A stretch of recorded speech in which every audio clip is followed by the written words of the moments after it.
শ্রমজীবী মানুষের অধিকার প্রতিষ্ঠায় ইসলামী শ্রমনীতি বাস্তবায়ন অনিবার্য। এ স্লোগানে বরিশাল বাংলাদেশ শ্রমিক কল্যাণ ফেডারেশন বরিশাল জেলার দ্বিবার্ষিক সম্মেলন অনুষ্ঠিত হয়েছে। শনিবার সকাল 10:30টায় নগরীর রাজশাহী কুমার হলে বাংলাদেশ শ্রমিক কল্যাণ ফেডারেশনের বরিশাল জেলার শাখার আয়োজনে জেলার সভাপতি অ্যাডভোকেট জহিরুদ্দিন ইয়ামিনের সভাপতিত্বে প্রধান অতিথি ছিলেন কেন্দ্রীয় শ্রমিক কল্যাণ ফেডারেশনের সহসভাপতি অধ্যাপক হারুনুর রশিদ খান।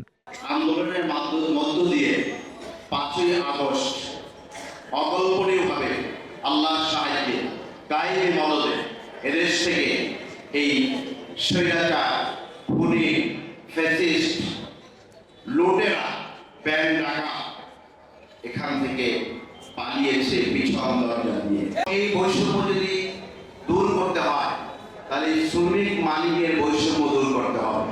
এদেশে যারা ক্ষমতায় যাবে তারা কি দেশের মানে? তারা কি দেশের মানে? তারা কি?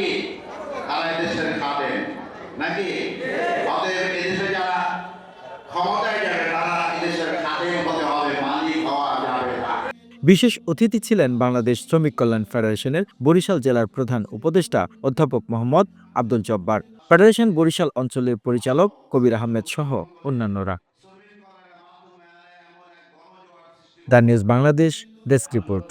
দেওয়া হয়েছে এবং তার সাথে আরো